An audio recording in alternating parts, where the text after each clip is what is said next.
Okay, I'm digging the shirt so much. I want Oh, one. thank you. This was a hardcore impulse buy. Okay, how many of us are doing that during the pandemic? Well, not as much as I used to because I don't really go out anymore. I That's had true. to make a craft run and saw this, and it kind of jumped into my cart. I mean, with the moons and the sun, like I am such a sucker for anything witchy. I'm like, okay, that's mine now. Oh, I gotta show you my hat then. Oh, yay, hats! I got one of those. Woo, almost fell. One of those modern witch knit hats. Where did you find that? Somewhere online. I don't even remember what seller, but if you search modern witch hat, you'll find these everywhere It feels online. so like the house that came to Hogwarts and like in the blue. Oh yeah, It's oh, I very can see. that look. I I'm just gonna keep really this love on. it. I feel full Halloween right now.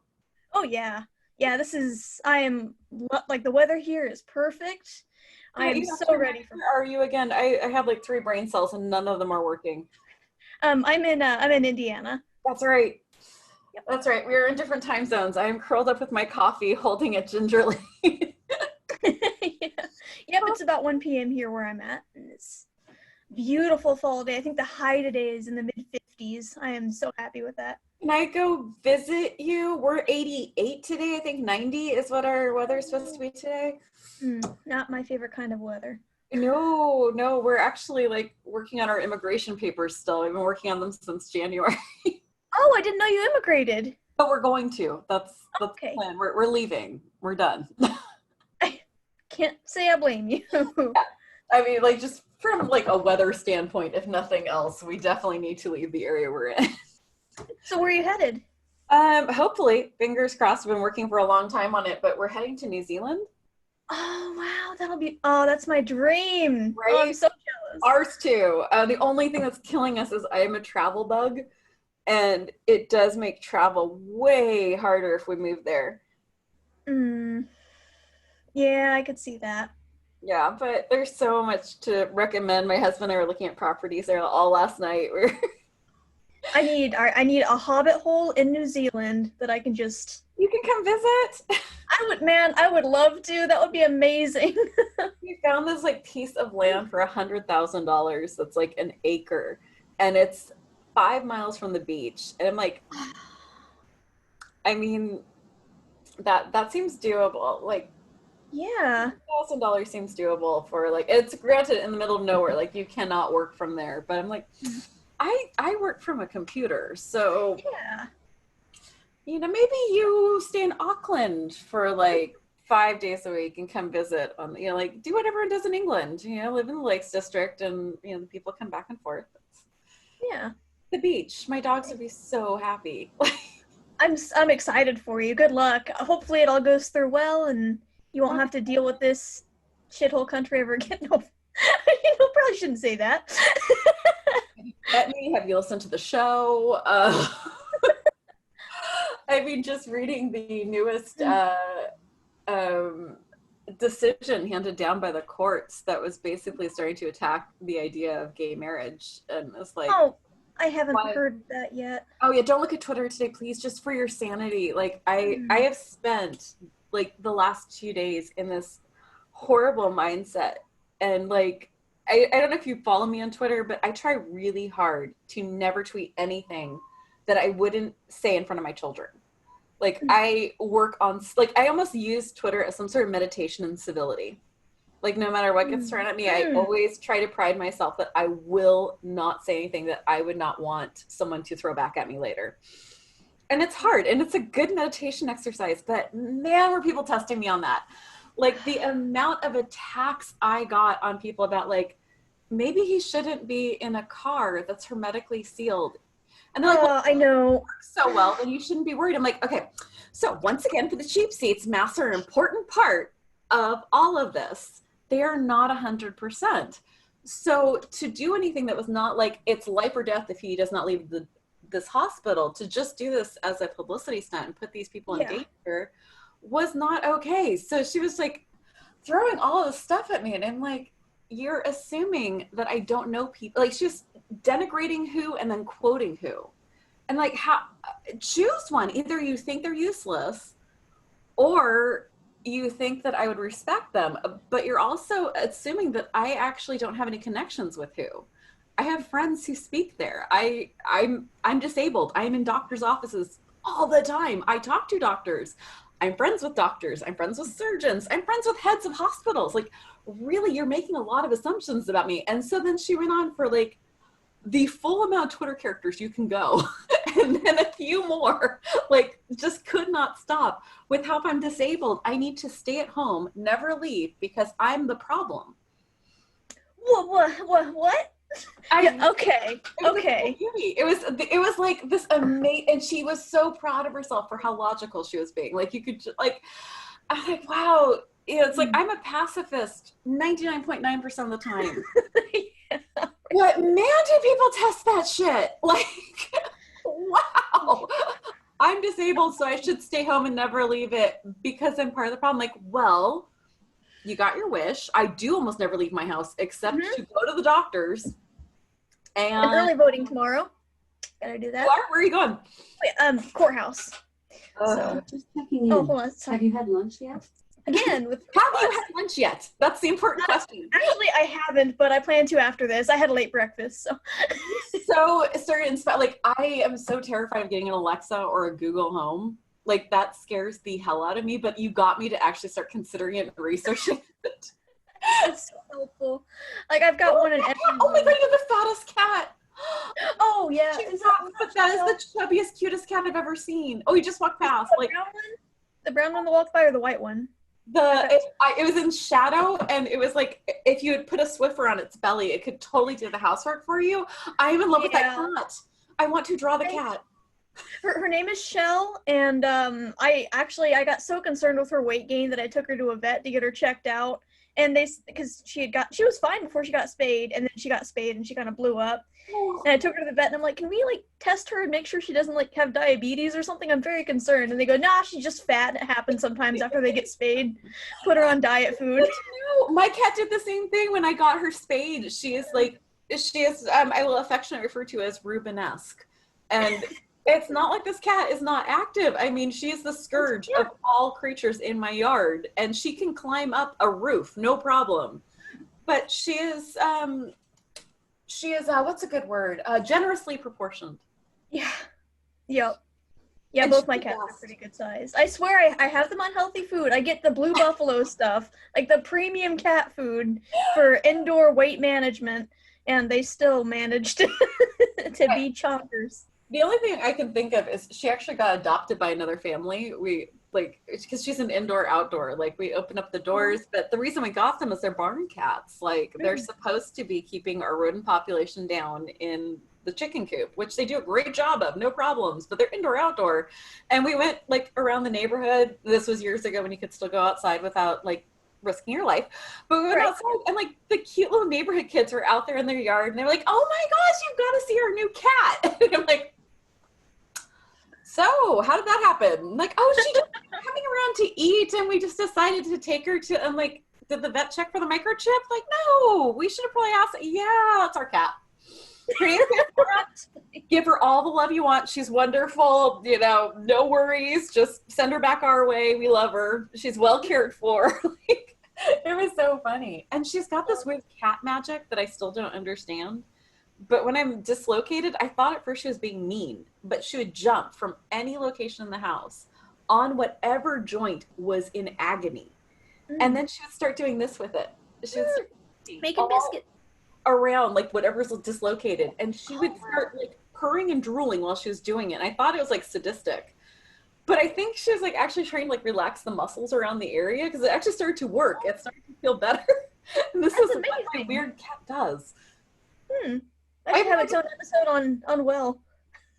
I literally have no idea what we're supposed to talk about today, so I figured we would just talk about witch hats and cats and technology helping out disabled people, and how terrified we are of the next election. And oh boy, yeah.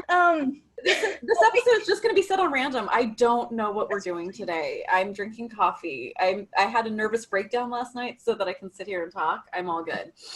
That sounds great. Yeah, I've been having on the teetering on the edge of my own breakdown lately. Just keep having flare-ups over and over again. What is up with this? Like everyone I know is flaring like crazy. It could, maybe it's related to anxiety and stress. Definitely a very stressful time. But yeah, it's like I've been trying to exercise better and, you know, be a little bit more active, but every time I do it, my body's like, you screwed up, friend, and then take 2 days off. Okay, so I am doing the most white woman suburban thing that you can possibly do, and I'm reading Eat, Pray, Love. I've never read it before. I have learned that my hubris has really held me back because all of a sudden all my friends who talked about all these books, and I'm like, yeah, no, thanks. I've started listening to them, and now they are like my therapists. So I'm like, fine, I'm reading the book. Where was I going with this? Oh my God. Brain cells. Holy fuck. What were we just talking about? A lot of things, actually. Flare-ups. Retaliation for our bodies. Yes. Okay, so she was talking about how, like, she was at this ashram and she was supposed to be silent.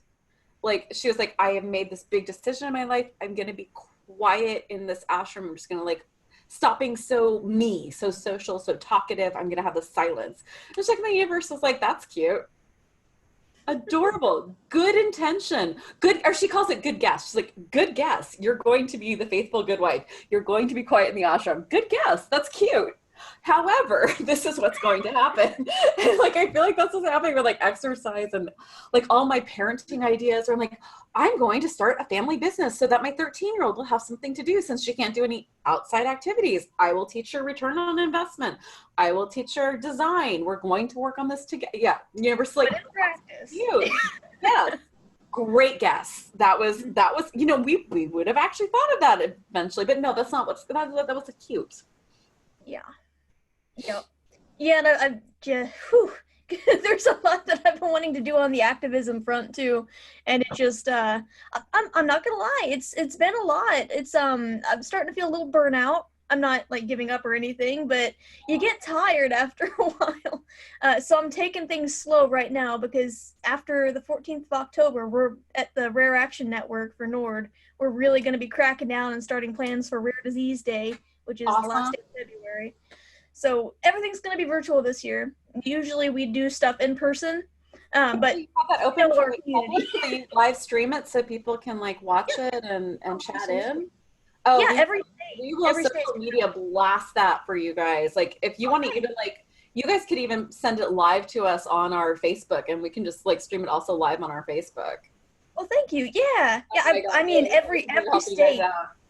Every individual state is having their Rare Action Network leaders are going to be leading a Rare Disease Day event virtually for their state. So whatever state you're in currently, maybe look for that. I'm in Indiana.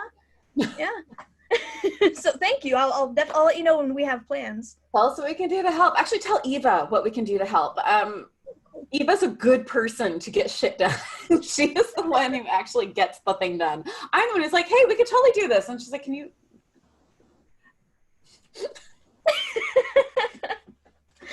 Poor Eva. I love her so much. She's so patient with me lately. Got a lot on her plate. So speaking of activism and burnout, because I keep trying to do the could you please stop trying to take my life away activism. Yeah. Like, I am terrified and scared. Could you give enough of a fuck about my life to stop trying to end it or make it so that it's unbearable to live? Like, I just feel like I keep trying to hit this wall of, please have the same level of empathy for me that I have for you. I would do anything to make sure you're okay. Like, I would even, like, start sacrificing my comforts to make sure that you have baseline dignity and ability to live. Please get on that level. And that burns me out because it makes me sad that other people don't experience that level of empathy. And that makes me really sad and burned out. And then I look at George Takei and his way of activism. And I'm like, I think we might need to switch how we do activism. Because we burn out because we're like, wait a minute, we have all this empathy and you don't. And that makes us sad and scared. But he's like, so Proud Boys. Yeah, we're going to start hashtagging gay men who are overjoyed with their lives as Proud Boys. And that's how we're going to do activism. And he doesn't burn out because he's funny and he's taking activism to a point of joy and amusement. And I think maybe we might need to like, again, I'm going to go Elizabeth Gilbert, the martyr and the trickster. Like, I feel like I keep living in this martyr world of like, I'm giving up everything for you, so you need to do the same. Where I should be George Takei and be a trickster and be like, hashtag that.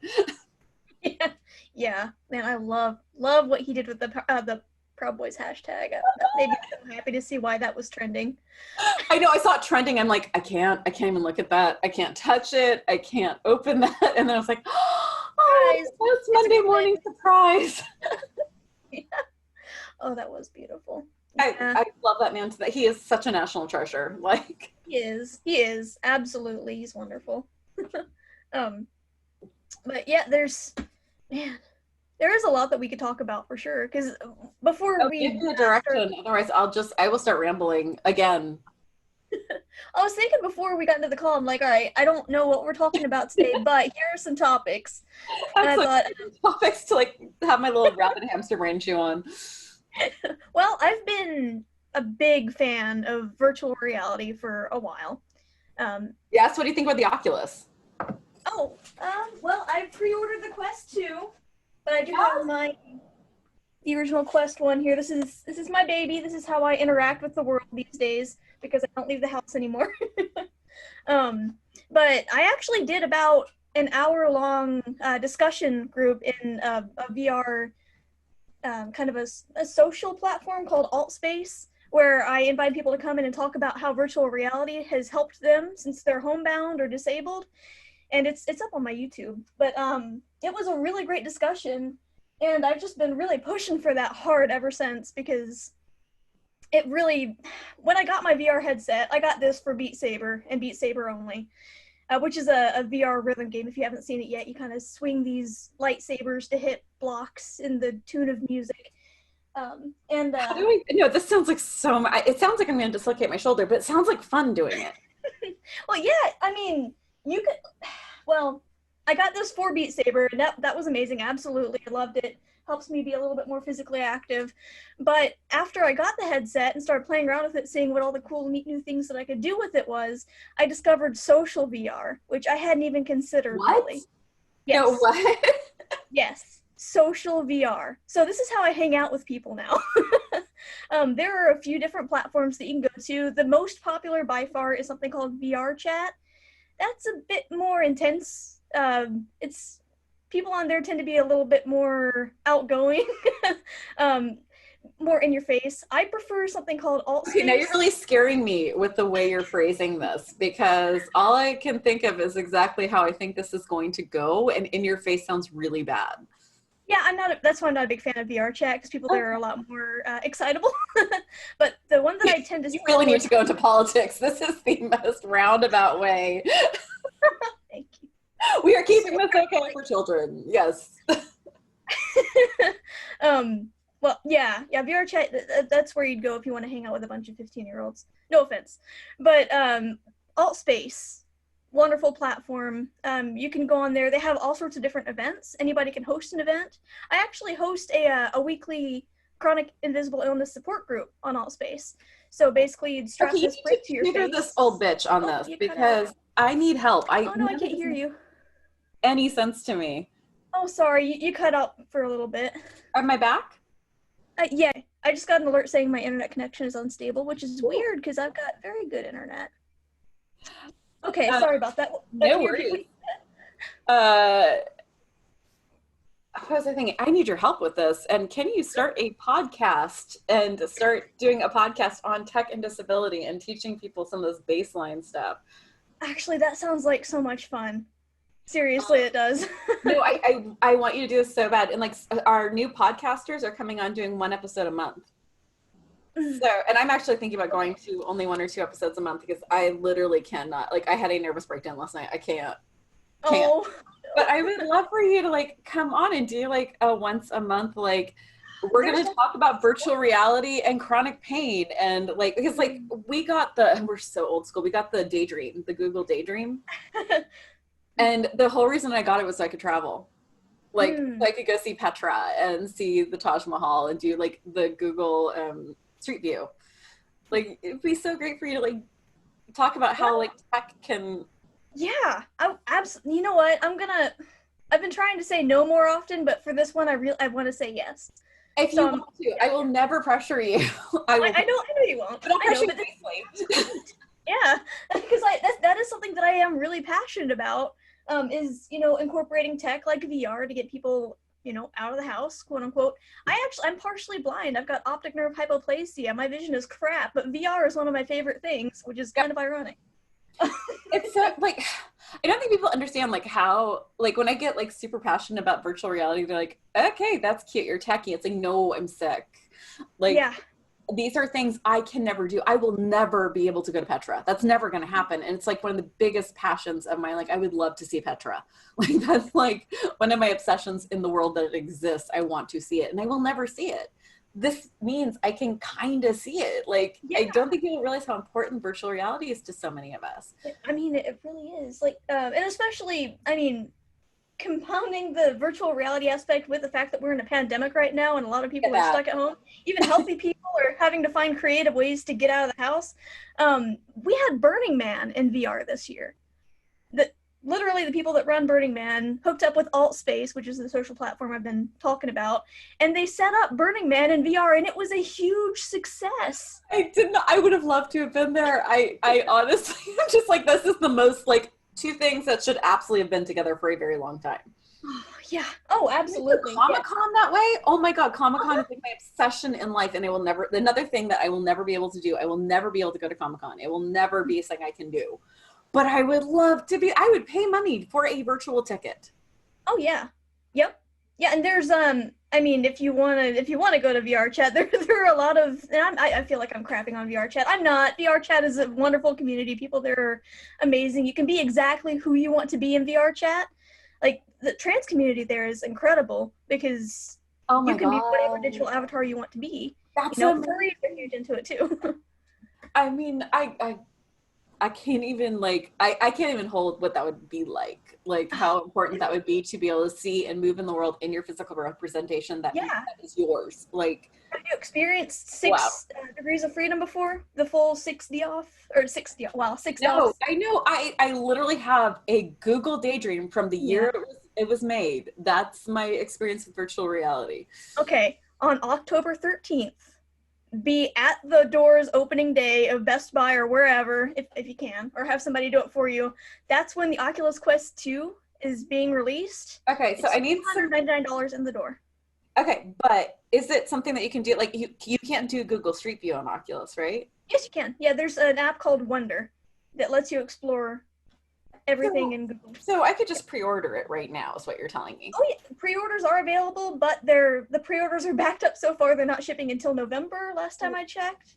Mine's going to be delivered on October 13th. I am so excited. I pre-ordered literally the day that they allowed pre-orders.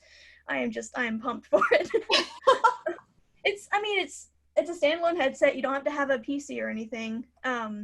It's smaller, more lightweight than this thing here, which is what I was looking for, because this is a little heavy. But $299 in the door. It's got the latest Snapdragon XR2 chip, which is, like, as far as I'm aware, the top of the line Android chip right now. So it runs really well. Graphics are about 4K total. It's really good. So I'm very excited about this. Yeah, you'll need to do like an unboxing video and like an explanation of like how you're going to set it up and like how you set it up for disability, like what apps you could use as a disabled person, what are like the coolest ones to download, because there's a lot of people who are experts at this, but they're not disabled. Right, they won't need to do certain things, or there's like, things in the disability community that mean a lot to us that might not mean a lot to other people. Like these travel apps, I don't know how much they mean to someone who's like, maybe they do, I have no idea. I'm very selfish right now, but they would mean everything to me. And like my dad's stuck in bed. He can't leave his bed.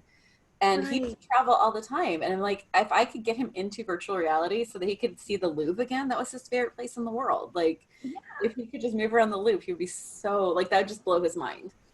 Oh, yeah, absolutely. It can be done. And the really cool thing about the VR headsets like this one of the accessibility things that I would want to remind people is available is you can turn off tracking so that it's not like tracking your head position and stuff. That way you can be laying down in bed and like watching movies and stuff. Oh my God, that would save my wrist from like holding my phone up. Oh yeah, it's so great. I've got an adjustable bed right here. So the other, like just earlier this week, I was in an app called I was in the Netflix app on in my headset watching a movie with like, it's called Void Theater, so you can set the screen wherever you want it to be at. And I just kind of laid back and binge watched Schitt's Creek for a little bit. Oh, and, is that why I was Emily in Paris all weekend? But yeah, I don't VR. understand why Facebook isn't like hiring disabled influencers to do this. Like, why wouldn't they embrace that? Like, there's so many of us, and we are relying on technology to not just live and survive, but also to experience things. I don't understand why Facebook wouldn't be more forward thinking and embrace the disabled community on this. Well, I actually had a pretty good experience with them because they've been beta testing an app that they're calling Facebook Horizon, which is a creative social VR experience created by Oculus and Facebook. And I've been in there since pre-alpha, actually, since like last February is when I got in, I think. And being in that program early on, I was actually able to communicate with some of the dev team, and they were actually really receptive to accessibility issues. Because when I first got into Horizon, I can't give you details about, I signed an NDA, so I can't give specific details, but there were some things that it didn't have before that I had suggested for people that, like, if you're in a wheelchair and you couldn't reach something, they added like an extended thing where you can point at something and like push the grab button and it'll come to your hand. That way, like if you can't bend down and stuff, it'll come right to you. They listened to that sort of thing. They're absolutely receptive. I don't know if Facebook has any disabled influencers, but I have a feeling that they would be open to that. Everybody on the Facebook team that I've spoken to has been wonderful. I think you should, like, if you can, just ask them about that, because I think there's a lot of people who either there's an economic reason that they can't access VR, and that's totally valid. I mean, we are all speaking from, like, when we're talking about all these things that we have, this is privilege. We're very grateful.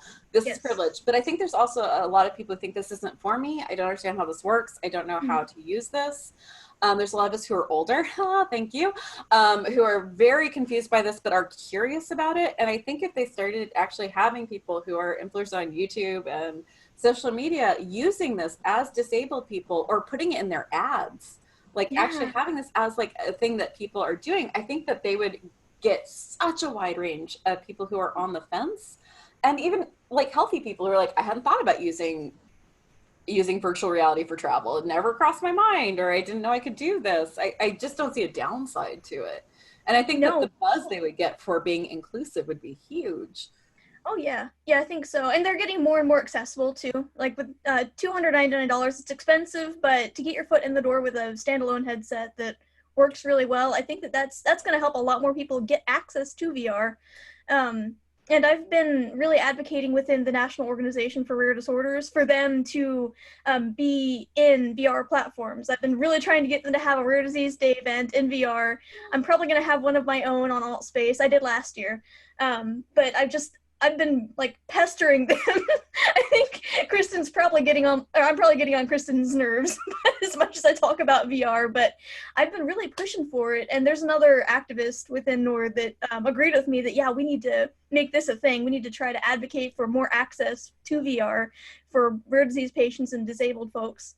And yeah, that's what I would love to see that happen, because like I said, like I've got my support group that I do every week on AltSpace. I call it Positively Invisible, where we come together and like kind of just support each other. It's a peer support group without falling into toxic positivity, which is an issue. You know how I feel about that. Yeah, I feel the same way. But I think we're going on 9 months in that group that I've been having it every week in AltSpace, and it's just been incredible. Is that an open, so when we like put this live, is that an open thing that people can come and join? Do you want me to put a link to it? Sure, if you want to. I'll give you a link to we have a Discord server for the support group, and I post it. I don't understand Discord. We need someone on this podcast who is young and understands this stuff. I'm like, I was around before there were computers. Like I remember typing my papers on a typewriter and having to retype the entire page because there's too many mistakes, and the whiteout made the paper so stiff that it would like look like snow if you bend it.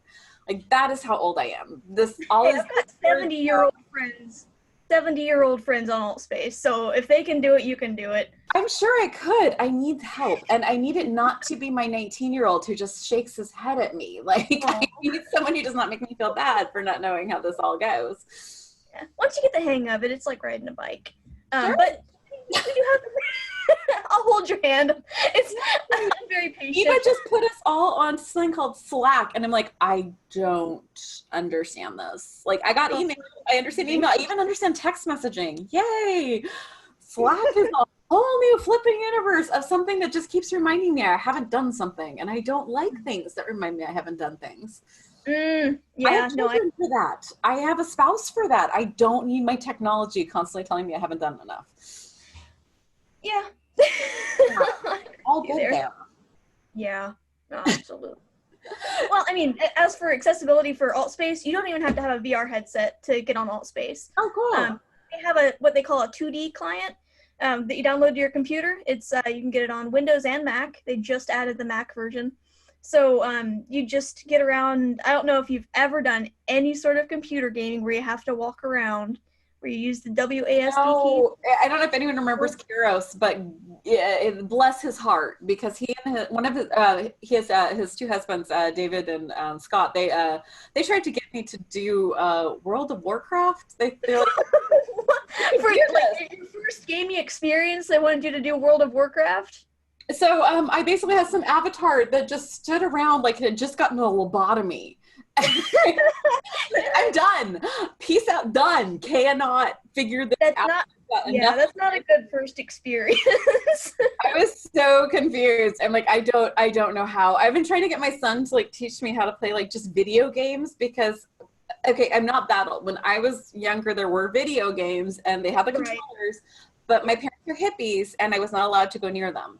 So I have no understanding of how you move your hands around the controller and my physical therapist was like, well, with your wrists going, it might actually be cool for you to start video gaming with controllers, because you'd be moving your hands, fingers, and your wrists in ways that will strengthen them. Right. So I've been trying to get him to teach me. He's still like, nope. Nope. And I'm like, I don't understand. Like, where does your thumb go? How does all... Yeah, I literally feel like I'm 90, like, most of the time. You'll learn. And like, if you get yourself a VR headset, this is what the controllers look like. So they're comfortable to hold. They look very cool. My friend gave me Oculus, the first generation, to play with. I didn't have the controllers there. Really? Yeah, he let me play his Oculus for a week. Unfortunately, I only got 5 minutes of time with it because my 13-year-old stole it. And of course. My niece played Five Nights at Freddy's. Oh no! 2 hours. Like, I barely got to play with this thing, but I did get to do, my favorite is like, there's the YouTube videos that you actually feel like you're in the middle of the video. And my favorite movie is The Greatest Showman. And they had one of the videos that was like in the middle of one of the rehearsals for one of my favorite songs. And I was like almost, because I was a performer for years, and it was like in the middle of this dance rehearsal, I'm like, it was so ridiculous how happy it made me. That's awesome. I actually just went to a concert last week in VR. I hope I'm saying his name right. Steve Aoki.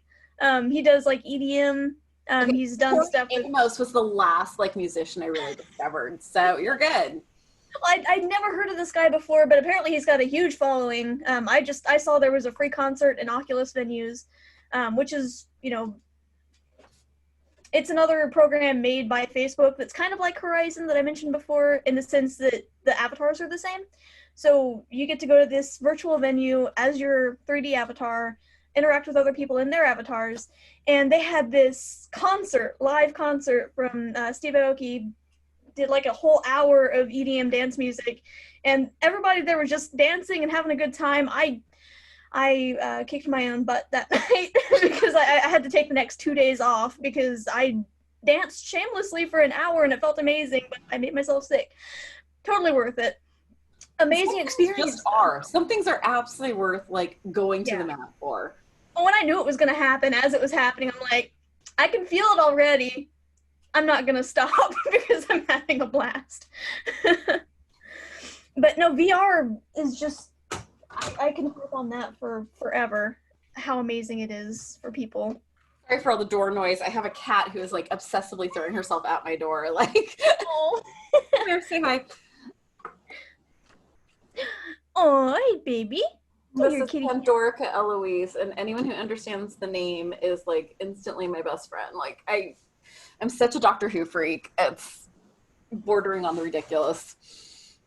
I enjoy the lore. I haven't seen much of the show.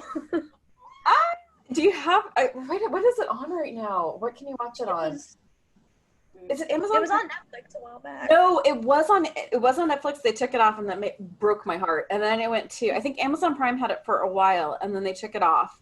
And shush, you're so loud. And then now it's on HBO because HBO bought Doctor Who. So you can watch, if you have HBO Plus, you can watch all of Doctor Who. I do have HBO because Lovecraft Country is so good. Okay, you like it. Okay, cool. Well, I'm weird. No, But, okay, please. I am like the biggest fantasy sci-fi nerd. I like not the biggest. My husband definitely contends with that, but I am super into it. And there are aspects of Lovecraft Country that I think are the most brilliant things ever filmed. So important, especially right now. There are things about that show I viscerally hate, and I have a hard time. Yeah, I am asexual, so I'm not a big fan of the fact that they have to have a sex scene in every episode. Okay, I am absolutely not asexual at all. And I hate that because where did these people learn how to have sex? Like, I'm sorry, but from an eye glance to orgasm usually takes more than 45 seconds. Just saying.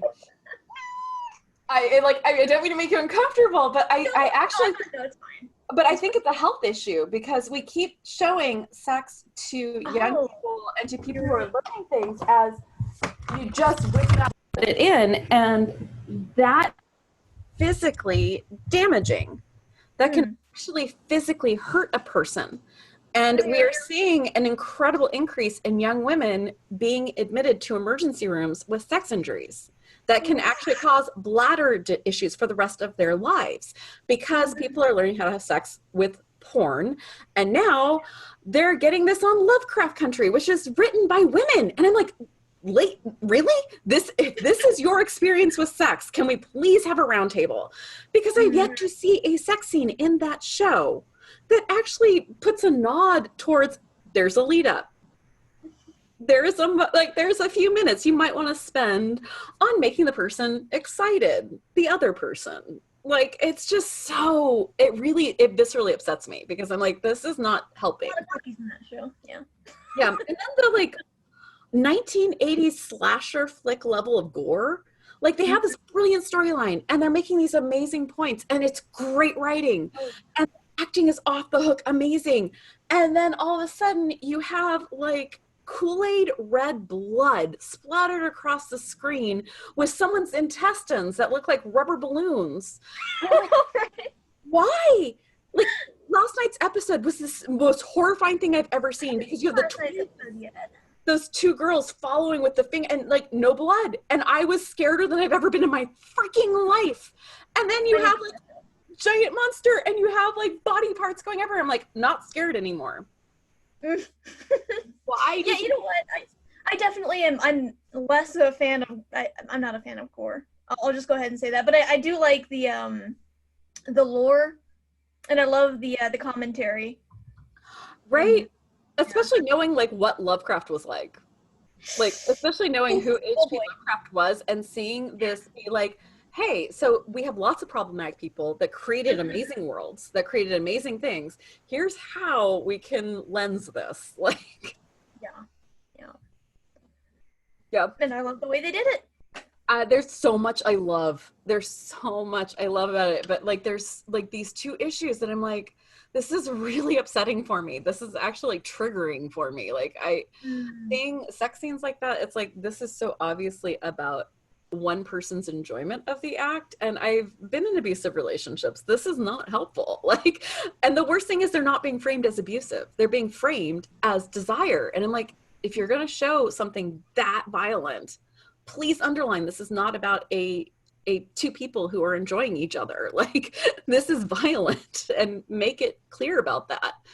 Like, that's it was so upsetting. Like, my poor husband has had to listen to a rant for like a whole week And then we went to the next episode, and he has to listen to a rant for the whole week. Like, oh, I appreciate my partner so much because he puts up with a lot of my rants too. Lovecraft Country does send me into quite a few rants on quite a few topics, and he's so tolerant. I think there's definitely, like, hopefully we find our people who, like, don't just, like, deal with us, but actually like the parts of us that other people deal with. Right, yeah. I found one. He's great. I'm happy to have him. Yeah, me too. I found, like, literally the only person in the world who can deal with me. And I have like 2 other spouses that can prove that other people cannot deal with me. Like, I have 2 divorces to prove this, that there is one person who can hang with me. Don't blame yourself either. Like, don't put all the blame on your shoulders. Oh, I don't. But it makes a funnier statement. Oh, fair. Self-deprecating humor is one of the most popular. But I am a lot. I am a ton. Like, I was a wedding photographer, and I made it an absolute rule that they had to do an engagement shoot with me. It was free. It was part of the package, because an engagement shoot was usually about an hour and a half. And, like, you need to know you can deal with this for an hour and a half before I am with you for 12 hours. I can fake being a normal human for 30 minutes. I can't do it for 12 hours. So if this is not making you viscerally happy and entertained, then I will find you someone else. I promise. I have a Rolodex of other wedding photographers. I will find you someone, but you need to know before I fuck up your wedding. Like, yeah. A little sample. Okay, so back to tech. I found, because the Roomba is so freaking expensive, and doors are the biggest fight in my family. It's like one of the biggest arguments, and we have dogs that shed off, like, other dogs of hair every day. So I found one on, oh gosh, it was on Amazon. It was $200. So it is pricey, but it's not $1,000. Oh my gosh, that thing saves my sanity. Like, you just press it, and, like, it makes this cute little beep, beep, beep sound, and then it just sort of, like, drives around the house and picks up dog hair. Yeah, I've been wanting one so bad, but the price is what keeps getting me. Yeah, this one's called, like, D-Bot, or yeah. I've D-Bot before. Yeah, we have it, and it's been, I think it's been 2 years now since. Oh, your audio cut out a little bit. I am deeply disliking my computer today. Am I good now? Yeah, you're good. It had a hiccup. It's fine. Okay. At least it's consistent with my entire universe. Man, I need to get one so bad, because it takes spoons. That's a different world. Like, we just have tile floors. Yeah, I would like to have just solid hard floors, but my partner's not into that. But we have our kitchen that's, laminate. And that's where I would like most of that to be cleaned up anyway. Like where the litter box is, that area. Yeah. Yeah, I hear that. Sand everywhere. No, if you're a wheelchair user, it's like carpet is the worst thing that's ever been invented.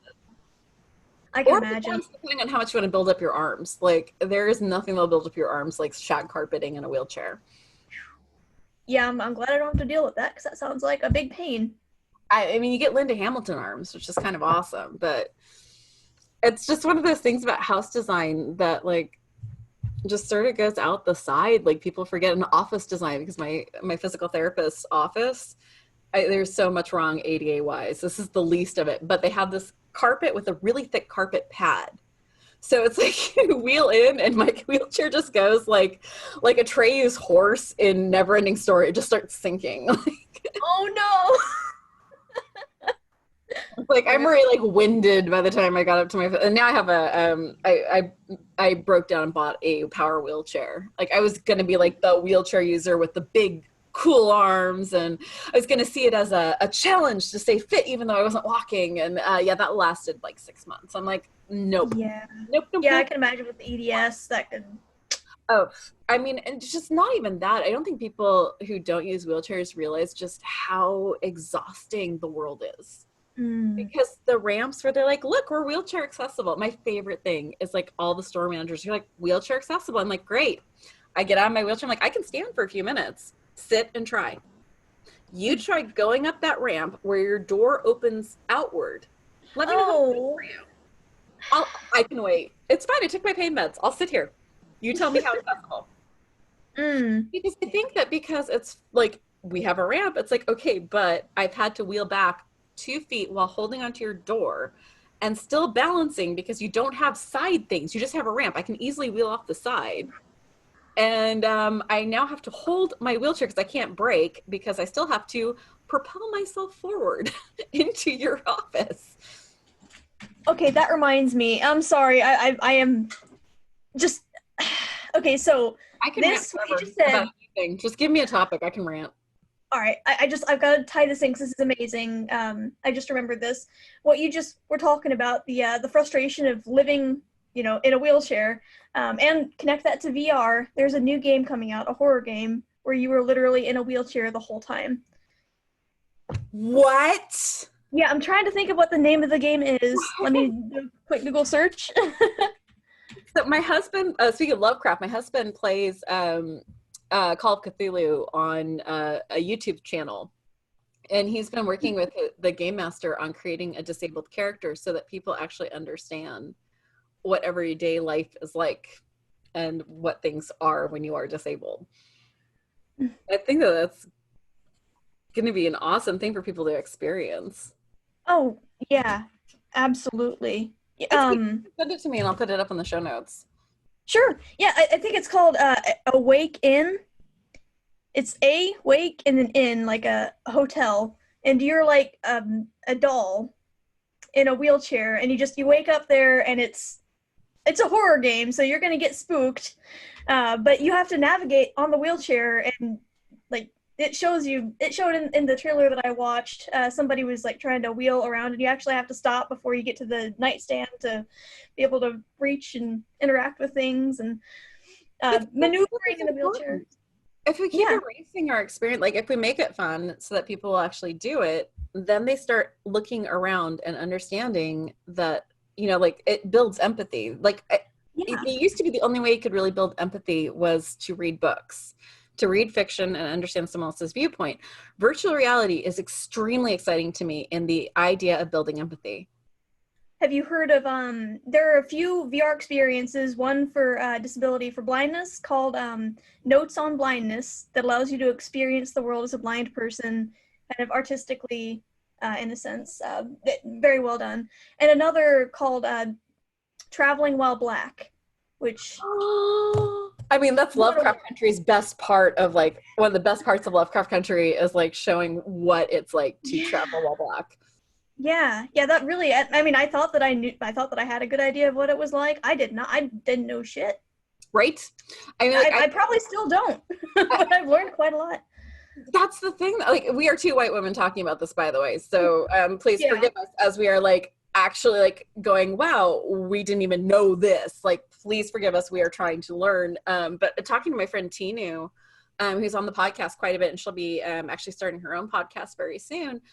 She was trying to explain to me, like, she's like, yeah, I know you saw the sunset scene, but I've had my own sunset scenes now. Like, in the last 5 to 10 years, I've had those moments. And I'm like, holy, like, I know I live in a bubble. I'm in a pretty liberal area, and I still feel like shit is not okay here. And, like, to think that that's something that someone's still experiencing, something that people did experience, like, oh my God. That's just, like, it just blew my mind in the worst possible way. Yep. No, right there with you on that. But it's exciting to think of, like, how, like, there's a game called Papi-Yo that was created, and it was made by a man who had, as a child, his father was an alcoholic and abused him.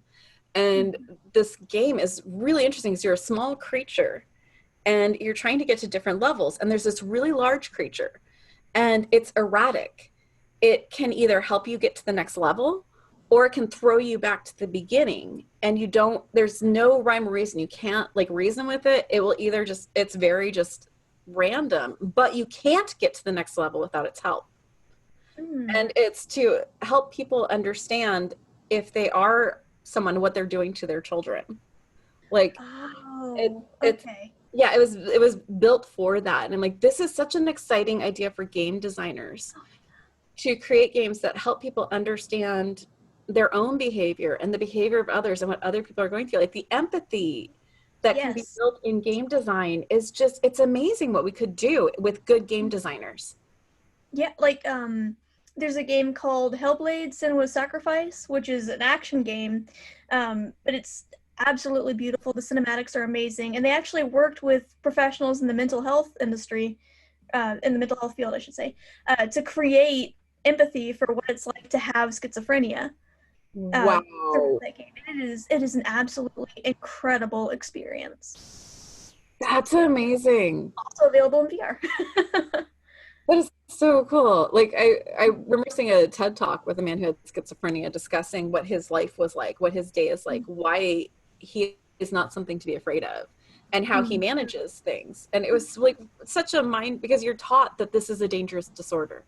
Like everything in media. Hollywood, thanks. Yeah, everything in media teaches you that people who are mentally ill are dangerous. And like this was such an incredible way to reframe and discuss, like, no, this is actually what things are like. And this is why I say Hollywood has responsibilities. Media has responsibilities, because when they don't do things right, they actually can put people in incredible levels of danger. Yeah. No, absolutely agree with you on that. 100%. Yeah, it's just, it's really frustrating to talk to people who are like, well, it's just entertainment. It's like, it's not just entertainment. How we there are consequences for your entertainment. Exactly. Yeah. Well, you could just look at Jaws. Look at how many sharks were killed after Jaws came out. Like it's like, I know it's like a case study, but like you can look at how we treat Black people, Hispanic people, how we treat First Nations people. How, like, you can look at what kind of characters they're given, and then look at how society assumes people are. If the only way that someone doesn't live near someone like that, or doesn't know people like that, doesn't like have anyone close, and they're watching these shows all the time, they start to think that that's what is real. And if you look at our advertising, like kids as young as 2 can recognize logos. Like that's insane. Like that's how young and pervasive it is. And it's everywhere. So it's like, these are things that we have to hold responsible. There have to be actual checks and balances on how we do this. Yeah, absolutely. And man, I want to see more, like, I'm tired of, I love that there are more shows that have people with chronic illness in them, but I want to see more visibility for people that have chronic illness where they're not trying to fix them all the time. Yeah, can we just discuss Artie from Glee? I haven't seen Glee, so I don't know. Don't, just don't. It's like the most problematic show I've ever watched. I'm like, I can't do this on any level, like every single level. I'm like, no. And I loved it too, but no. Like, but their only character in a wheelchair is actually an actor who's a professional dancer. And then he keeps having these dream sequences where he's not in his wheelchair. I'm like, no. I know that's part of some people's stories, but we've had that story. We've had the story where someone wants to die. We've had the story where, like, how many news stories have you watched where someone goes through 7 days a week physical therapy in agony so that they can walk down the aisle of their wedding, like, or their graduation? Yeah, we need to stop. That's so toxic. I mean, like, if that's what you want to put your energy and time in, if that's important to you, Mazel Tov, blessed be, cheers. But don't force somebody, like, don't make somebody feel like they're doing something wrong because they're acknowledging they have limits. Very real limits. Or maybe I don't want to. Like, I can walk if I have to. I actually walk. I'm trying to more just for my heart, but it's so much more comfortable in my wheelchair. Like, it is so much better. It's so much safer for me. Like, what if I just choose that I don't want to do that? Like, that's a story too. That's an important story. It's a much more complicated story. Like, it is. Yeah. Why wouldn't you want to tell that one? That's a way more, like, that's at least one that hasn't been told a million times. Right. Yeah. It's just, I hear all the time from, there's a girl in my support group that I run. Shout out to Silver. I love you. Hi, Silver. She's we should have a Facebook group and just like start randomly inviting people in on these talks. Oh yeah, just do it. Just bring them all in. But actually, I can't remember if it was her or Mandy, another girl in our group. They both have EDS, and they occasionally are in wheelchairs and out of wheelchairs. Yeah. And they were telling me about this experience they had where they went into the supermarket in their wheelchair, and, you know, they had to stand up to reach something on the top shelf, and somebody just looked at them like a miracle just happened, because, like, you know, the shocked look on people's faces. Wait a minute, you were in a wheelchair, and now you're on your feet. Either a miracle just happened or you were trying to trick me.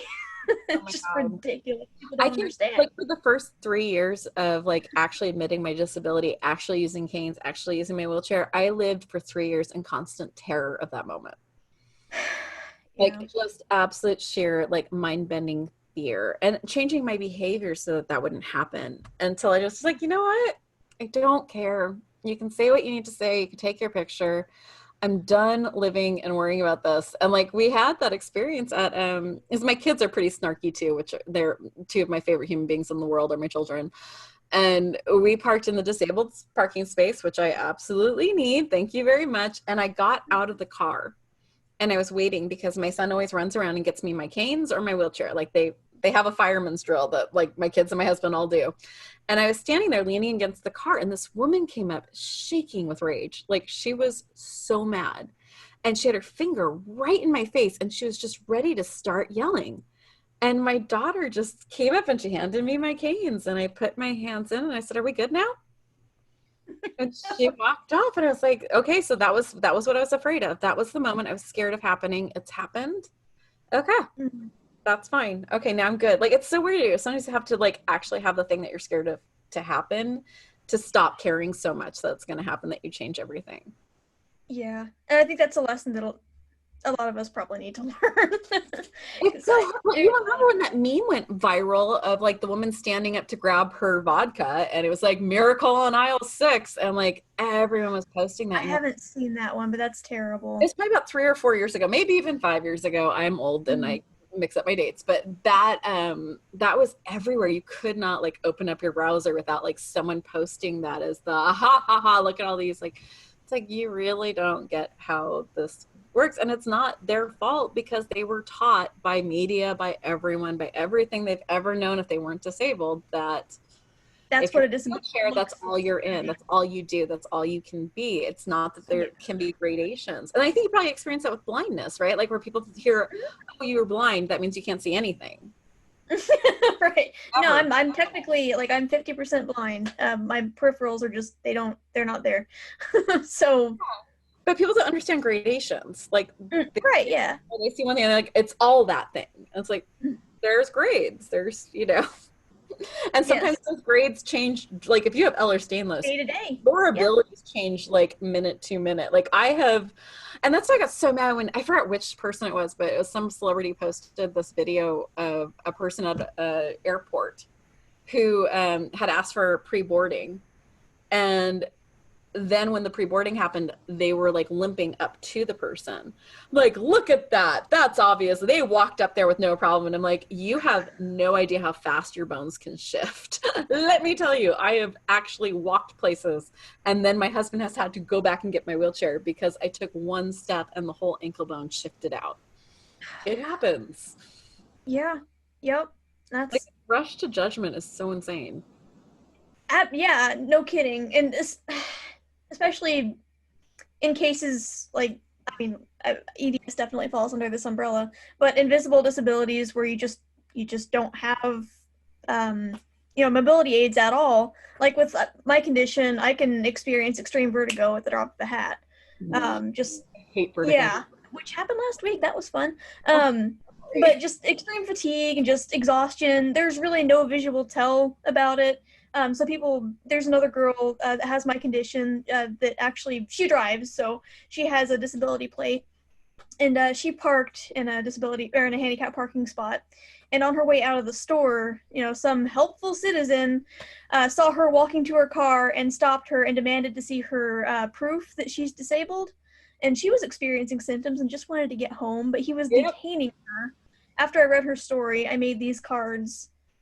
I love those cards. Please tell me you have like some sort of Redbubble store that people can buy that. Well, actually, my website is shut down at the moment. I'm gonna bring it back up here in a little bit, but I told you about that off the show what happened. But anyway, if you go to my website, on the card it says, "Yes, I'm disabled. No, I do not have to explain anything to you. But if you really must know, go to this website." And it has an explanation for what an invisible disability is. And then at the very bottom, you can actually download the PDF for this and print your own cards for free. So if you want to, I can put the PDF up so that people can just download it. Sure. But that, I mean, like I would literally just put that up on my windshield every time I park. Yeah, I've been giving these away. I've got a bunch of them. So That's awesome. And now what you can do is you can put your new podcast logo on the back. Hey, Yeah. That would be awesome. Yeah, that'd be awesome. But, I've actually had the reverse stuff happen where if I'm in a wheelchair, I've had people like I'm sorry, men, but it's always a man, will walk up behind me and take the handles and start pushing me. I don't know why this is a thing that happens. It hasn't happened since I don't use my manual wheelchair in the real world. I only use it at home. I use my power wheelchair out in the world. But when I was using my manual wheelchair in the world, it happened all the time. Some man would come up behind me and start pushing me. I'm like, this is like hitting every one of my alarm buttons right now on every level. Please don't do that. I just can't imagine any world where anybody would think that that's okay to do. There's this weird thing, like, as I've been pregnant twice, and there's this publicness to your body when you're pregnant. Like, people feel the need to comment on what you're eating. They feel like they can touch you. They feel like they can give you advice. You become a public person. I'm not, like, I know it's funny, but I am a huge introvert. Like, in my real life, yeah. I can't deal. And it was so traumatic to be out with a belly because people felt like you were theirs to do whatever they want, like comment, touch, be near, make you sit and listen to their stories. Like, it was, and I became a podcast host. But it was like this thing. And the next time I really experienced that was in a wheelchair. People felt like they could, touch my wheelchair, like talk about me like I was an infant, talk about me like they knew better, talk about my diet like they knew what I should eat more, talk about my meds like they knew what I should be taking. Like, it was so frustrating to be an adult, and have someone talk to me like I would, or talk about me, because if I'm in a wheelchair, they'll talk to my husband, or they like start talking to me in a like higher octave, which that kind of condescending ableism that they don't even realize they're doing it. Or talk loudly when you're in a wheelchair. That's my favorite. Like, loudly and slowly. Like, I don't have attention span as it is. Please don't slow down your words. Like, I'll lose interest before you say hello. Hey, that's another great thing about VR. People have no freaking clue.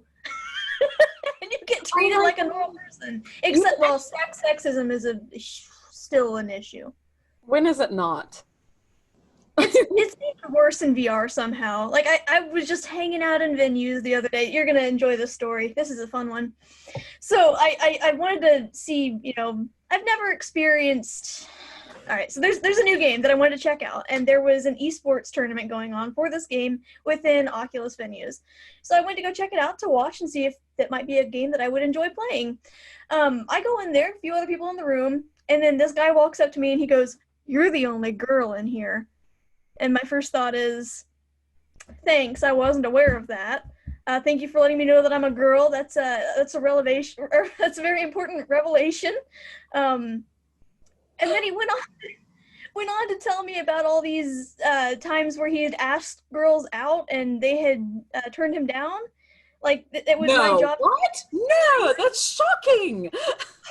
It was embarrassing as all get out. And then it kept getting more and more extreme from there, to the point where I'm like, I pretended that somebody was inviting me to join them in a game, so I'm just like, gone out of there. But I mean, how nice it is to be a middle-aged woman. Like, like, I spent like the first 25 years of my life getting hit on all the time and being visible. Being invisible as a middle-aged woman is my favorite thing ever. Like, it's awesome. I can go down the street, no one yells obscene things at me. Like, if I get stopped by a police officer, he does not give me his phone number. I freaking love being middle-aged. It's the best. Invisibility cloak. It's awesome. Well, I'm a fan. I mean, in VR, anybody can do that. I've thought about making a male avatar just so I don't have to worry about random guys coming up to me. Okay, but like, can we talk for a second about like Lovecraft Country and the ability to switch skins? Oh, that was freaking amazing. Like, I was making so many excited noises when that happened. I'm like, this is great. Yes. One of the guys who's in my husband's game group, his husband had called it like 2 weeks earlier. Screaming in my house. We thought the Super Bowl was on. Like, we were like... When it was revealed, I freaked out. I'm like, I looked at Justin and I said, they've never been in a scene together, have they? Yes, I know. It's like, oh my God. But it was such a great, like, thing of, like, what is privilege? Because you have, like, the white woman privilege, but it wasn't the same kind of privilege. Like, she's still in danger being female. Like, that is, like, if you present as female, you know exactly what I'm talking about. If you're out in the world, like, there are things that are privileges, but they're also barbed. There is a lot of fear and condescension that come with those privileges. And then you have that other character who's like, male body, white male body. Like, I can ascribe value to another human being, which they did so well last week. When he came in and he ascribed value to her and now she was safe. Oh my gosh, I would look to my husband like, that's what I'm talking about. When you hear me ranting and screaming, that is exactly what I'm talking about. You do not have value unless a man ascribes you value as wife, daughter, person they know, friend, girlfriend. Like how many times have you ever been in a bar where you're like, I have a husband or boyfriend, to get someone to leave me alone? Oh, yeah. Yeah. Like, if you're property, they will apologize to the person who they feel you are property to. They will not apologize to you for saying foul and horrible things to you. Oh, sure. No. Sorry, that was my care anyway. I need to, like, calm the little rabbit hamster down. It's, like, always frothing. Like, this is why I go towards pacifism, is because I'm scared of what I would be if I wasn't. Like, I'm so angry all the time that I'm like, we just have to put a line in the sand that we don't hurt people. Yes, important. Definitely don't want to hurt people. No. And I mean, like, and I'm not saying that's for everyone. I'm certain, I absolutely believe there are moments where violence is important. I'm just saying, for me personally, I'm angry so often, I don't know if I could actually know what that line is. So I just pretty much, not to say I wouldn't defend myself, I would absolutely throw a punch to defend myself or my kids. I guess I'm not a perfect pacifist, but I would have to be pushed to a very high brink to actually do or say. Yeah. And, yeah. Yep. All right. We've gone to an hour, and I will. Oh, I'm sorry. I will, like, randomly, like, yell about things. I'm like the exact mirror opposite of Fox News. Like, I will just start randomly yelling about stuff. So I'm afraid that I'm annoying my friends right now in our group chat, because I will just go into rants about crap that's happening and just. It's cathartic, but I am afraid of annoying people with that. I know, but I'm like, I wouldn't yell if we weren't on the brink of everything I'm scared of. Like, yeah. If we weren't, like, if I didn't feel like my daughter's body is now a political tool and I need her to be safe in this world, I would not be fighting like a tiger. If I didn't feel like every other female, like, person who has ovaries, not that you're female, any human with ovaries and a womb, I am so scared for all of us. Like, so scared. I am so scared for all of my friends. Even like trans females, their rights. Exactly. And I'm so scared for all of my friends who their skin color has made them open season. I am fucking terrified for them every breath, every moment. I am so tired of seeing this becoming an argument. I'm like, this is not an argument. We literally are saying in this country that we have the right to life, liberty, and happiness. Nothing should be infringing on that for someone. If it, you know, like, how you're born should never change whether you have access to those things.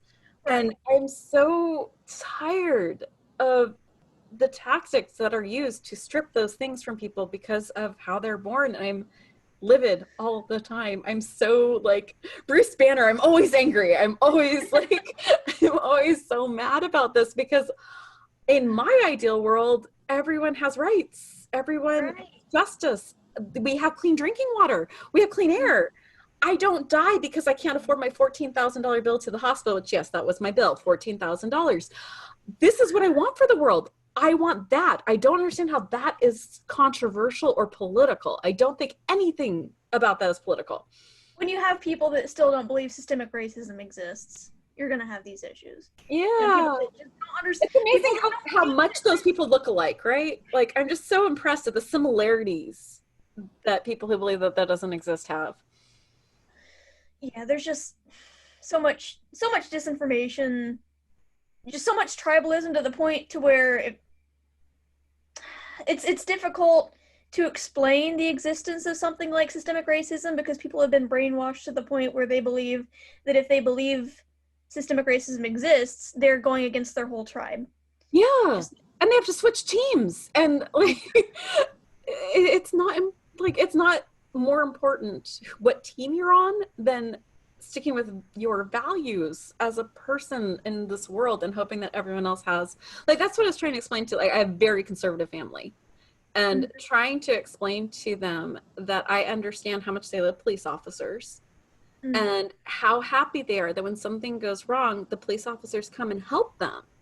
And that all I literally want is for everyone else to feel that same level of safety and being cared for as they have. That's it. I'm not saying that we should never have police officers, and I am saying by defund the police that police officers are not trained for the things they're being called out for. Right. So we need to have agencies that can come out and handle these things, who are trained for those specific things. And we need to take those things off of police officers' plates, because it puts them in danger as well. If they're going out to a domestic disturbance call and they're the first ones out there, they have a way higher chance of dying. If you have someone who has a degree in psychology and, brain cells, who has a degree in like de-escalation and, no, it's an actual word, and social work, right. who can actually help people figure out what their next steps are. How do you get safe? How do you stay safe? How do you de-escalate this? How do you make sure that everyone will walk away from this alive? Unless they have degrees in this and huge amounts of practice in this, they're in danger too. So I'm sitting there explaining this to like all my conservative relatives. I want this. Like, why don't you want this too? You say that you're worried about those police officers' lives. This is what we do to help them so they can just do the job they were hired for. They aren't doing, drug calls where they don't understand what's going on. They're not doing mental health checks, which they are not qualified for. No. Yeah. Anyway, sorry. Yeah, I told you if we kept going, I was going to get on another rabid hamster attack. It's an important thing to discuss. Well, I mean, it is a safety issue, and we are a disability podcast, and racism is a medical emergency. Yeah, I mean, not to even mention, racism aside, you have cases like with I can't remember what his name was, but there was a case with an autistic kid, or an autistic man and his caretaker. Yes, yeah. Yeah, I mean, he fortunately survived, but that should not have happened. I don't even know how to like process like how bad it is that we can even say at least he didn't die. Like that should never like be an at least. Like, oh my. That's the world we live in. Most of the time they don't survive those sort of scenarios. No, and there's a lot of work that needs to be done. And the thing is we have templates for how it's done everywhere else. No one else shoots the way that they do here. Like, how are we not going? Which countries do this well? What are the things that work? What are the things that don't? It's like our universal health care. There are things that do not work in universal health care. I know. I interview people from all over the world. I know it doesn't work. I also know it works a hell of a lot better than this does. So why aren't we doing something where we go and we really work with these other countries to find out what the potholes are, what falls down, and what's working, and then try to do something better? Like, I don't get why we're like, well, there's this pothole, so we obviously can't build a road because there might be a pothole. No, how this works. Like, find out which cement didn't work, and then do like. Analogy's bad, but you get my point. Like, no, I thought it was a great analogy. Yeah, don't throw out the whole road because there's a pothole in it, right? No babies in bathwater, damn it. Yes. And I'm a writer. This is really bad. Like, my other job is a writer. Like, come on, words. I thought it was great. Words. Hey, if you're a writer, to tie back into the VR thing, there's a writers group that meets in Altspace every week too. We need to hang out so much more. Get yourself an Altspace account. You don't even have to have a VR headset. I literally never heard the words Altspace until right now. It's Microsoft owns it, and they do a pretty decent job. I'm an Apple girl. I mean, if you've got a Mac, they do have that 2D client on the Mac that you can download. Once you can figure out how to move around with the WASD controls. Yeah, you're gonna tutor me. We're gonna record you tutoring me so that like we can post it up on our YouTube page so other people, because I cannot be the only middle-aged person who's like, and it's not that I'm stupid, by the way. I'm really not. No, no, I don't think you are. I'm not even tech stupid. Like, I'm the one that all my family comes to for, like, tech stuff in the things that I know. Like, I know graphic design software.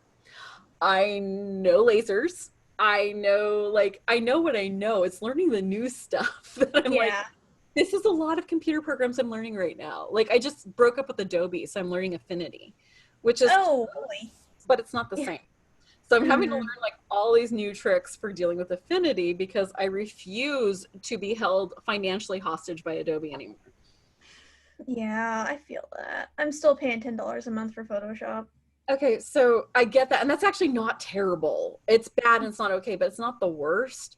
It's when you are a writer and an illustrator and you have to have like 3 or 4 programs. And then you're at night because you can't, once you get past one program with Adobe, Adobe's like $10 for one program. If you're a photographer and you need Lightroom too, we'll do it for, was it 20 or is it 30?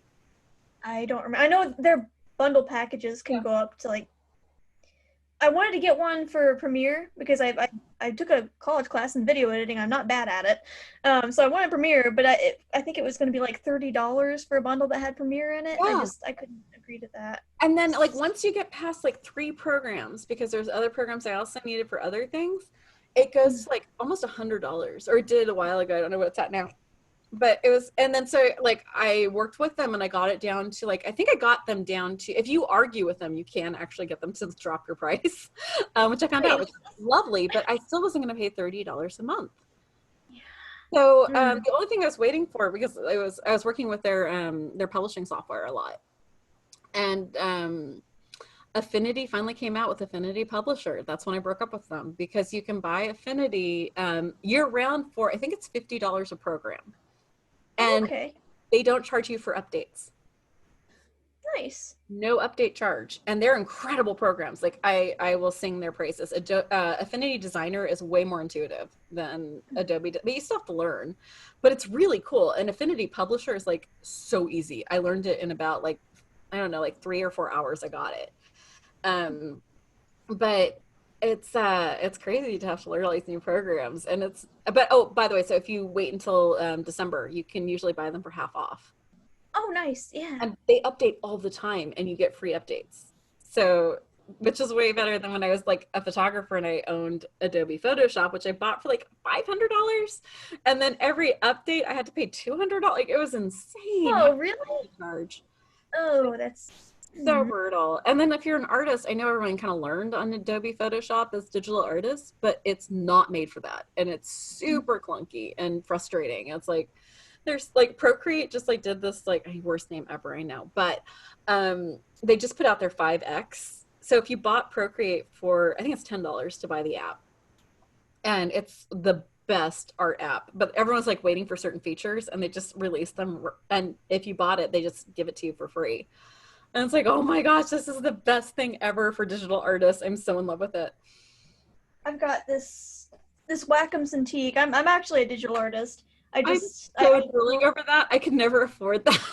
Oh, I couldn't. No, this was my gift to myself for winning my disability case. There's no way in hell I'd be able to afford that otherwise. Oh, when I got my back. I'm drooling with like jealousy right now. Like, it's really nice. I'm like, I wish that I could use it more. Unfortunately, the computer that I have access to right now during the pandemic doesn't work very well with it.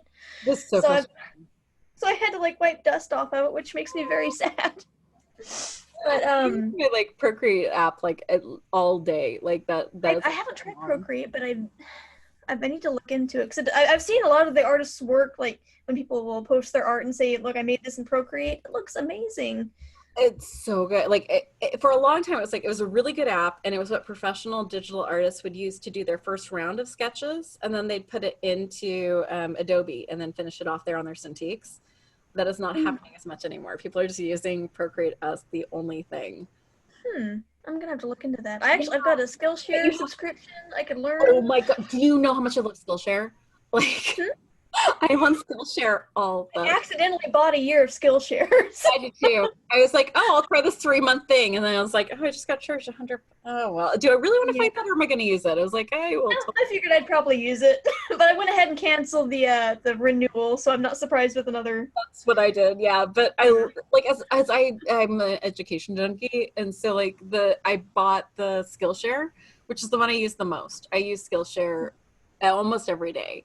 And then I got the Creative Live subscription, which I never use. And the bonus, I don't know what that is. Creative Live it was the like cutting edge for online education. And it was made first for photographers, and then they branched out to learning everything. The problem that they have, and I don't know when they're going to try to solve this, is they don't date the education.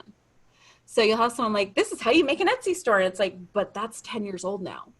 Like that's not applicable. So you don't know when you're watching it how old the video is. So it's like, this almost doesn't make sense to have, because like, yeah, if you're learning like fine art drawing, sure, you could like have this class from 500 years ago, no problem. But if I'm like learning like digital art, I need the person who has the newest thing, because now everything taught me is the workaround to fill a shape. I can do in one click, and I need that to be what I know. Like, so that one doesn't, it's actually something I don't use at all. And then I have Masterclass, which is my husband and my date night. Nice. I've heard good things about Masterclass. It's $200 for the year, so it's definitely an extravagance. But they have a Neil Gaiman storytelling class. Oh, that's wonderful! I love him. Me too. And then now they have the Gangster Gardener, who is like my favorite human, and I'm like watching how to garden properly from him. And there's the guy who does Lucky Dog, who teaches dog training on there, and Alice Waters teaches cooking. The lady from Spanx teaches business development. Like, it's so like you can pay $99 for a class, or you pay $200 and you have access to all of it. So my husband, and they're 15-minute classes, so for my non-existent attention span, fantastic. Yeah, that sounds great. I'm addicted to learning, so it sounds wonderful. If you think like I don't know what the prices are for you guys, but I thought maybe I would take like online college classes again, because I loved college. Was my favorite time in life. I was like, oh, maybe I'll just sign up as an extended student. It was $50 a unit. Like, to take one class for a semester cost way more than taking, master class for an entire year from all these, like, from Neil Gaiman. Like, Neil Gaiman. Joyce Carol Oates teaches classes on that. Like, I'm like, this seems like kind of a no-brainer that unless I need a certificate, I'm just going to. Samuel L. Jackson teaches acting on that thing. I did not know that. That sounds great. If you're at all into writing, or if you're a gamer, like there's game design too on there. I don't know the game designer who's on there, but I assume he's a big deal. But like, it's so cool. Like, I'm a writer, so I take the acting classes so that I learn how to make better characters. Like, it's so neat. And then my daughter has an obsession with Madeleines, and there's a French chef who taught this like new way to do Madeleines. I'm like, yay! I love to learn a lot about like philosophy and psychology. Those are my favorite kinds of courses. Oh my gosh, right? Yeah. But like, even the dog training, like my dogs were like doing what they were supposed to do in about 30 minutes. So I was like, this is so cool. That's awesome. Nice. Yeah, it's a much happier house now that the wolf actually listens. We should make a class, a master class for teaching people how to navigate in like video games. So we don't know how to get around. You are the one. Yes. No, I will absolutely teach you. I will take you by the hand and walk you through how to navigate via keyboard and mouse. You will be an expert in no time. Yay. Okay, well, we are going to shut this down, and you and I will talk afterwards. But thank you, everyone, for listening. I will do my best to have these show notes like nice and pretty and cute, and we will have most of what we talk about at the very top, so you can at least do some research on some of what we talked about. We covered lots. So much. This is what happens when I get set on random. Invisible Not Broken is a network, so you've been listening to Explicitly Sick. Please hit subscribe. That'd be very helpful, and it's very weird to build something up again after I spent 3 years building Invisible Not Broken. So I'm rebuilding. So if you could go over to Explicitly Sick on your podcast network and give me some reviews, I would be very grateful. I've heard all the negative ones already, so if you don't have a new negative review, well, yeah, let's not. We've heard all the other ones. But if you have something new, please, I'm always open to constructive criticism. If you are looking for a different kind of voice or podcast, we now have choices. We have Dr. Phillips just started this month, which is incredible, with chronic illness and sex. Jason has Discomfort Zone. He is one of my favorite humans. He is so lovely. He's been doing all the work for Invisible Not Broken, like moving us over. I know it's been a chaotic time. I know Invisible Not Broken has not posted anything in a while. I promise we are coming back, and Invisible Not Broken will be where you can go for all of our roundtables. So it'll be hosts getting together, talking about issues. Please keep subscribed to that, because we're going to have some great content coming up. Eva has Human Care, so please go and subscribe to the podcast that you enjoy. Thanks, everyone. It's an unprecedented time, and I keep saying that. I'm like, this is 2020, unprecedented, and then I read the news and like, no, this is unprecedented. So be kind. Be gentle, and in whatever way it looks like to you, be a badass and get a voting plan. Have a great week, everyone.